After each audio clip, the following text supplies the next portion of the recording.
नमस्कार, जय मां भारती। दोस्तों, जब मैं कहता हूं कि इतिहास अपने आप को दोहराता है, हिस्ट्री रिपीट्स इटसेल्फ, ये एक प्रकृति का नियम है।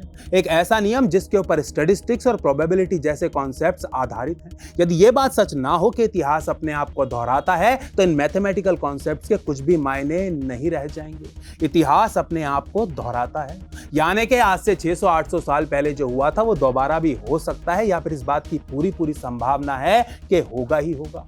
जैसे कभी इतिहास में हमारी गर्दनों पे तलवार रख के हमें केवल दो ऑप्शंस दी गई थी कि या तो कन्वर्ट हो जाओ या फिर मरने के लिए तैयार हो जाओ, मारे जाओ। ये चीज दोबारा हो सकती है। हो क्या सकती है? दोबारा होना शुरू हो चुकी है। जब मैं ऐसी बातें करता हूं तो हमारे देश का एक बहुत बड़ा लिब्रांडो वर्ग ऐसा है जो ये कहता है कि देखो साला, नफरत फैला रहा है। इस बात में कोई सच्चाई नहीं है कि जो 600-800 साल पहले हुआ था वो दोबारा भी हो सकता है। जो पहले इतिहास में हुआ था वो हो गया, वो दोबारा हो ही नहीं सकता। ये मुझ जैसे बेवकूफ लोगों की गलतफहमी है। ये मुझ जैसे लोग आप लोगों को बरगलाते हैं अपने व्यूअर्स और सब्सक्राइबर्स बढ़ाने के लिए। ऐसा हो ही नहीं सकता, ऐसा कुछ भी नहीं होने वाला। इस देश के हिंदुओं की गलतफहमी। तो मैं अपने इस लिब्रांडो वर्ग से कहना चाहूंगा कि जाओ और ये बात उस माँ बाप को समझाओ जिसकी 20 साल की बच्ची को दिन दहाड़े गोली मार दी गई, केवल इसलिए क्योंकि वो अपना धर्म परिवर्तन करने को तैयार नहीं हो रही।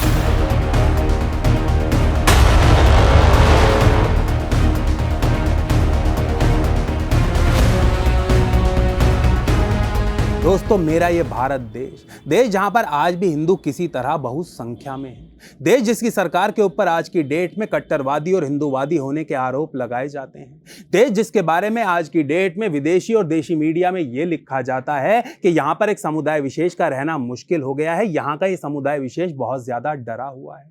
इस देश के समुदाय विशेष के ऊपर बहुत ज्यादा अत्याचार किए जा रहे हैं, इसके साथ बहुत ज्यादा भेदभाव हो रहा है। इसी देश के इसी डरे हुए समुदाय विशेष का एक लड़का 20 साल की एक हिंदू लड़की को दिन दहाड़े केवल इसलिए गोली मार देता है क्योंकि वो लड़की इसके कहने पर अपना धर्म परिवर्तन नहीं कर रही थी और धर्म परिवर्तन करके इससे शादी करने को राजी नहीं हो रही थी। इसलिए लड़का इस 20 साल की लड़की को दिन दहाड़े गोली मार देता है। और किस राज्य में गोली मारता है? जहां पर उसी पार्टी की सरकार है जिसके ऊपर हिंदूवादी और कट्टरवादी होने के, अतिवादी होने के आरोप लगाए जाते हैं। दिन दहाड़े घटना हो जाती है, एक 20 साल की लड़की को धर्म परिवर्तन ना करने पर गोली मार दी जाती है और हमारा लिब्रांडो वर्ग, हमारा लेफ्टिस्ट वर्ग पूरी तरह शांत है। वो लोग जो सीए एनआरसी के विरोध में लोगों को दंगे करने के लिए भड़का रहे थे, जिनका खून खौल रहा था, आज उनका खून ठंडा पड़ चुका है। उनकी उंगलियों को, उनकी जबानों को लकवा मार चुका है। आज उनके मुंह से एक भी शब्द नहीं फूट रहा। लेकिन यदि इसकी जगह उल्टा हुआ होता, लड़का हिंदू होता और लड़की मुसलमान होती, तो अब तक इस देश में प्रलय आ गई होती। सोशल मीडिया देखकर आपको ऐसा लग रहा होता कि ये तो देश नहीं, ये देश सोमालिया बन चुका है, ये भारत रह ही नहीं गया है। अभी तक न्यूयॉर्क टाइम्स और गार्डियन में बड़े बड़े एडिटोरियल छप चुके होते, क्विंट और द वायर इसके ऊपर स्टोरीज लिख लिख के, वीडियोस बना बना के पागल हो गए होते, लेकिन आज सब लोग चुप हैं। खैर, इससे पहले मैं लिब्रांडुओं से और शिकायत करूं, मैं अपने देश की सरकार से, अपने प्रधानमंत्री श्री नरेंद्र मोदी जी से हाथ जोड़कर कुछ प्रश्न पूछना चाहूंगा। मोदी जी, आप हमको साफ साफ बता दीजिए कि आप हमारी बहन बेटियों की रक्षा कर सकते हैं या नहीं कर सकते। ये हमको साफ साफ बता दीजिए। यदि नहीं कर सकते तो कह दीजिए कि भैया, मैं आपकी और आपकी बहन बेटियों की रक्षा नहीं कर सकता। जो हरियाणा में हुआ है ये होता ही रहेगा, मैं इसको नहीं रोक सकता, क्योंकि मुझे आपसे और आपकी बहन बेटियों से ज्यादा अपने वोट प्यारे हैं। मैं इन लोगों को नाराज नहीं कर सकता, सख्त कानून बना के इन लोगों के ऊपर सख्त कार्यवाही नहीं कर सकता, क्योंकि मुझे दोबारा प्रधानमंत्री बनने के लिए, चुनाव जीतने के लिए इन लोगों के वोट चाहिए। आप ये हमको सच सच बता दीजिए। आप कह दीजिए कि मैं आप लोगों की रक्षा नहीं कर सकता, तो फिर हम या तो अपने हाथों में चूड़ियां पहन लेंगे या फिर अपने हाथों में हथियार उठा लेंगे। या तो हम अपनी बहन बेटियों के लिए बुर्का खरीद लेंगे या फिर उनको हथियार दिलवा देंगे। इन दोनों में से एक चीज तो हम कर ही लेंगे, लेकिन उससे पहले आप हमको साफ साफ बता तो दीजिए कि आप हमारी रक्षा कर सकते हैं या नहीं कर सकते। अरे मोदी जी, ये भारतवर्ष की धरती, जहां पर सीता माता का अपहरण करने की कीमत रावण जैसे महाविद्वानी को अपने प्राणों से चुकानी पड़ी थी, जहां पर द्रौपदी का अपमान करने के लिए दुशासन की छाती चीर दी गई थी, दुर्योधन जैसे महाबलवान की जंगा उखाड़कर फेंक दी गई थी, इस धरती पर आज एक 20 साल की लड़की को इसलिए गोली मार दी जाती है क्योंकि वो अपना धर्म परिवर्तन नहीं कर रही थी। क्या ये सुनकर आपको शर्म नहीं आ रही? दोस्तों, क्या इस घटना के बाद हमको शर्म नहीं आ रही है? क्या हमको चुल्लू भर पानी में डूबकर नहीं मर जाना चाहिए? अरे मोदी जी, कल ऊपर जाकर उस बच्ची को कैसे अपना मुंह दिखाओगे और कैसे हम उसको अपना मुंह दिखाएंगे? क्या उस बच्ची की आत्मा आज ऊपर से हमारे मुंहों पर नहीं थूक रही होगी? क्या उस बच्ची की आत्मा आज ऊपर से चिल्ला चिल्ला कर रो रो कर ये नहीं कह रही होगी कि सालों बड़ा रक्षाबंधन मनाते हो, मेरी रक्षा तो नहीं कर पाए? पहन लो अपने हाथों में चूड़ियां और ढक दो अपनी बहन बेटियों को बुरकों से, दिला दो अपनी बहन बेटियों को बुरके। क्या उस बच्ची की आत्मा आज ऊपर से चिल्ला चिल्ला कर ये नहीं कह रही होगी? कह रही होगी दोस्तों, आज उस बच्ची की आत्मा ऊपर से रो रो कर चिल्ला चिल्ला कर सिर्फ यही कह रही होगी। लेकिन हमारे ऊपर कोई फर्क नहीं पड़ेगा, क्योंकि हमारा खून खून नहीं, ये पानी हो चुका है। हमारा खून तो पानी भी नहीं, पानी से भी नीचे जो गटर का, नालों का सड़ा हुआ पानी होता है, जो बीमारी फैलाने का काम करता है, सड़ा हुआ पानी होता है। हमारा खून तो वो गंदा सड़ा हुआ कीड़ों वाला, मच्छरों वाला पानी हो चुका है। लेकिन हमें कोई फर्क नहीं पड़ता। हम तो इतने ज्यादा निर्लज और बेशरम हो चुके हैं कि आज भी ये मानकर चैन से सो जाएंगे कि हमारे साथ ऐसा नहीं हो सकता। ऐसी चीजें तो न्यूज में होती हैं, अखबारों में पढ़ने को मिलती हैं, टीवी पर देखने को मिलती हैं, सुनने को मिलती हैं। हमारे साथ ऐसा नहीं हो सकता। लेकिन दोस्तों, वो जो निकिता बच्ची है, उसके माँ बाप ने भी ऐसा ही सोचा होगा। जब 2 साल पहले उन्होंने उस लड़के के खिलाफ FIR करवाई थी, तब उन्होंने भी नहीं सोचा होगा कि 2 साल बाद उनकी बेटी को गोली मार दी जाएगी और वो ही लड़का गोली मार देगा। उन्होंने भी कभी अपने भयानक से भयानक सपने में भी ऐसा नहीं सोचा होगा, लेकिन ऐसा उनके साथ हो गया। आज उनके साथ हुआ है, उनकी जवान बच्ची को जान से मारा गया है। कल हमारे साथ होगा, आपके साथ होगा, और यह होता रहेगा, तब तक होता रहेगा जब तक हम इस समस्या की जड़ में जाकर उसके बारे में विचार नहीं करेंगे, चिंतन मनन नहीं करेंगे और उस समस्या का हल नहीं ढूंढेंगे। जब तक हम कड़े कदम नहीं उठाएंगे, ऐसा होता रहेगा। दुनिया की कोई भी ताकत इसको होने से नहीं रोक सकती। जब तक हम इस बात को गंभीरता से नहीं स्वीकारेंगे कि एक समुदाय विशेष में अतिवाद तेजी से फैल रहा है, अतिवाद तेजी से बढ़ रहा है और यह अतिवाद दूसरे समुदायों को खत्म कर रहा है, उनके लिए खतरा बनता जा रहा है, जब तक हम इस बात को गंभीरता से नहीं स्वीकारेंगे और इसका समाधान नहीं ढूंढेंगे, ऐसा होता रहेगा। रोज इस देश के अलग अलग शहरों में, राज्यों में निकिता दिन दहाड़े मारी जाती रहेंगी।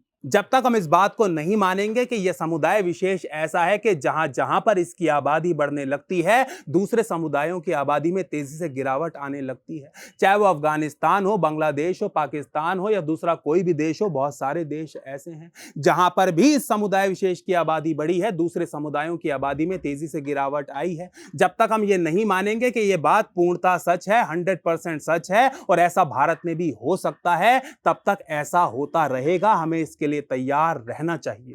दोस्तों, ऐसा होता रहेगा। इस देश में रोज निकिताएं मारी जाती रहेंगी और हमारे देश का जो लिब्रांडू वर्ग है, हमारे देश के जो रवीश कुमार हैं, बरखा दत्त हैं, स्वरा भास्कर हैं, फरहान अख्तर हैं, अली फजल हैं, जावेद अख्तर हैं, नसीरुद्दीन शाह हैं, सोनम कपूर हैं, ये लोग इस समुदाय विशेष को फिर भी डरा हुआ बताते रहेंगे और हमको राक्षस बताते रहेंगे। इनको मासूम बताते रहेंगे और हमको दानव बताते रहेंगे। ये लोग फिर भी CA और NRC को लेकर लोगों को भड़काते रहेंगे, दंगे करवाते रहेंगे और हम क्या करेंगे? हम इन लोगों की फिल्मों को बॉयकॉट करने के लिए सोशल मीडिया पे, ट्विटर के ऊपर हैशटैग ट्रेंड करवाएंगे और वो भी सफलतापूर्वक नहीं कर पाएंगे।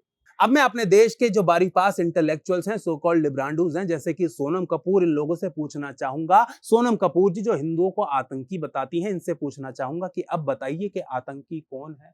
वो समुदाय जिसके लड़के ने एक लड़की को इसलिए गोली मार दी क्योंकि वो अपना धर्म परिवर्तन नहीं कर रही थी, वो आतंकी है? या जिसने गोली खाई है उसका समुदाय आतंकी है? अब बताइए कि असली आतंकी आखिर कौन है? क्या आपको आतंक का मतलब भी पता है? यदि आपको आतंक का मतलब नहीं पता, तो जाइए उस लड़की के घर वालों से मिलिए, उसके माँ बाप से मिलिए, वो आपको समझाएंगे कि आतंक का असली मतलब क्या होता है। पिछले 2 साल से वो लोग दहशत में रह रहे थे। एक ऐसे देश में वो लोग दहशत में रह रहे थे जहां पर हिंदू अभी भी बहुसंख्या में हैं। अब मैं पूछना चाहूंगा प्रियंका गांधी जी से, मैडम क्या जैसे आप हाथरस गई थी, क्या आप इस लड़की से मिलने हरियाणा नहीं जाएंगी? क्योंकि उत्तर प्रदेश में भी बीजेपी की सरकार थी और हरियाणा में भी बीजेपी की सरकार है। जहां पर यह कांड हुआ है, यह घटना घटी है, यह हत्या हुई है, उस राज्य में भी बीजेपी की सरकार है। क्या आप नहीं जाएंगी? क्या अब उसके परिवार वालों को 50 लाख रुपए ऑफर नहीं किए जाएंगे? क्या अब उसके परिवार वालों से नहीं बोला जाएगा कि राज्य सरकार के विरुद्ध जितना बोल सकते हो बोलो? क्या अब उसके माँ बाप से उल्टे सीधे बयान नहीं दिलवाए जाएंगे? प्रियंका गांधी जी, क्या अब आप उसके परिवार से मिलने नहीं जाएंगी? और यदि नहीं जाएंगी तो क्यों नहीं जाएंगी?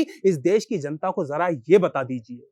इसीलिए दोस्तों, मैं बहुत लंबे समय से कहता आ रहा हूं कि हमें अपनी बहन बेटियों का इसीलिए दोस्तों मैं बहुत लंबे समय से कहता आ रहा हूं कि अब समय आ चुका है कि हमें अपनी बहन बेटियों की रक्षा खुद ही करनी होगी। ये दायित्व हमें खुद ही उठाना होगा। इसके लिए हम अपनी सरकार और पुलिस के ऊपर अब निर्भर नहीं रह सकते। ये काम हम इन लोगों के ऊपर नहीं छोड़ सकते क्योंकि ये इसमें बुरी तरह फेल हो चुके हैं।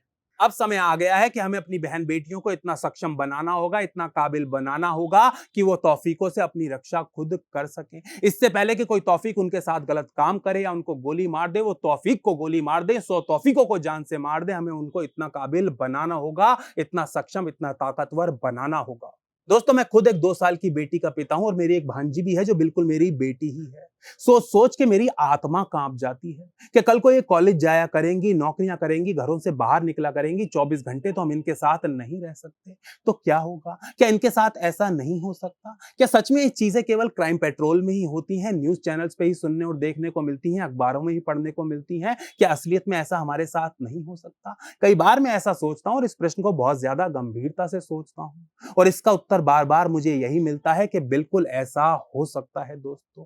ये बहुत ज्यादा दुर्भाग्य की बात है, लेकिन ये ऐसी बात है जो आज की डेट में 100% सच साबित हो चुकी है।